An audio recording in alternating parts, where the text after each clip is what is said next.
అందరికీ నమస్కారం అండి. జేడీ వరల్డ్ యూట్యూబ్ ఛానల్కు స్వాగతం.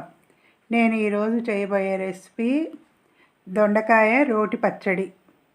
చాలా టేస్ట్ ఉంటుందండి. ముందుగా స్టవ్ వెలిగించి దాకబెట్టి ఆయిల్ వేస్తున్నాను. తర్వాత కొంచెం శనగపప్పు 1 స్పూను, అరకేజీ దొండకాయలండి, కొంచెం పండినట్టుగా ఉన్నాయి, 1 స్పూను ధనియాలు, దీనిలోకి కొంచెం మెంతులు కూడా వేయించాలండి. వేసి తర్వాత కొంచెం జీలకర్ర, తర్వాత పచ్చిమిర్చి కాయల్ని ఇరుసుకుని వేయాలండి 2 ముక్కలుగా, లేదంటే పేలుతాయి. వేగిపోయినాయండి, తీసి వేరే గిన్నెలోకి.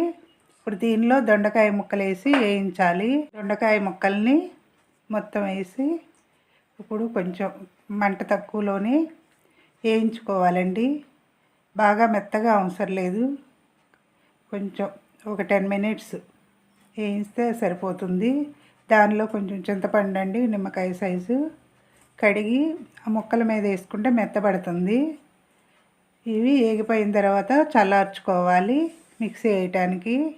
రోటి పచ్చడి చాలా టేస్ట్ ఉంటుందండి, హెల్త్కి కూడా మంచిదండి. అప్పుడప్పుడు కాస్త కారం కూడా తగలాలి కదా, మన బాడీకి, నోటికి రుచి కూడా ఉంటుంది. ఇప్పుడు ఈ దొండకాయ ముక్కల్ని చల్లార్చిన తర్వాత ముందుగా పచ్చిమిర్చి, శనగపప్పు అవి వేయించినవి ఇప్పుడు మిక్సీలో వేయాలండి. దీనిలో కాస్త చింతపండు కూడా దొండకాయ ముక్కలతో పాటు వేయించి, ఇప్పుడు దీనిలోకి కాస్త తగినంత గళ్ళుప్పు, చింతపండు వేయాలండి.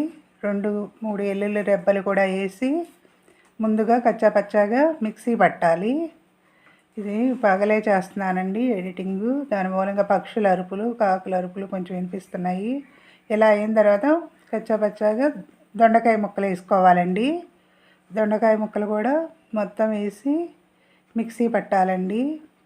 సబ్స్క్రైబర్స్ పెరగటం లేదండి, సబ్స్క్రైబ్ చేయండి. మరిన్ని వీడియోస్ చేయడానికి నాకు కూడా ఇంట్రెస్ట్ కలుగుతుంది. ఇప్పుడు అయిపోయిన తర్వాత కొబ్బరి అండి, సగం చెక్క వేసి మొత్తం కలపాలి.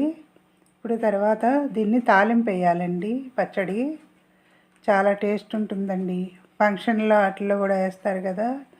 ఆయిల్ వేసి తగినంత మెంతులు, శనగపప్పు, ఆవాలు, తాలింపుకి కాస్త ఆవాలు, జీలకర్ర వేసి తాలింపు పెట్టాలండి. ఈ పచ్చడి చాలా బాగుంటుందండి రుచి.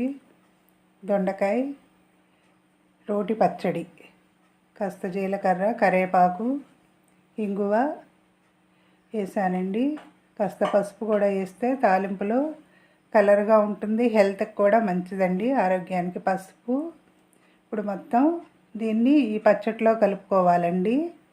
కలుపుకుని దీనిలో రోటి పచ్చడికి ఉల్లిపాయలు వేస్తే బాగుంటుందండి. ఉల్లిపాయలు వేసి మొత్తం కలపాలి, పచ్చడిని బాగా కలపాలి. అయిపోయిందండి దొండకాయ రోటి పచ్చడి. ఇలా కలుపుకున్న తర్వాత కామెంట్స్ చేయండి, నా వీడియోస్ ఎలా ఉన్నాయో, నేను చేసే రెసిపీస్ ఎలా ఉన్నాయో. మీరు కామెంట్స్ చేస్తే మరిన్ని వీడియోస్ చేయడానికి నాకు కూడా ఇంట్రెస్ట్ కలుగుతుందండి. అయిపోయిందండి దొండకాయ రోటి పచ్చడి. నచ్చితే లైక్ చేయండి, షేర్ చేయండి, సబ్స్క్రైబ్ చేయండి. మీ లక్ష్మీ కుమారి.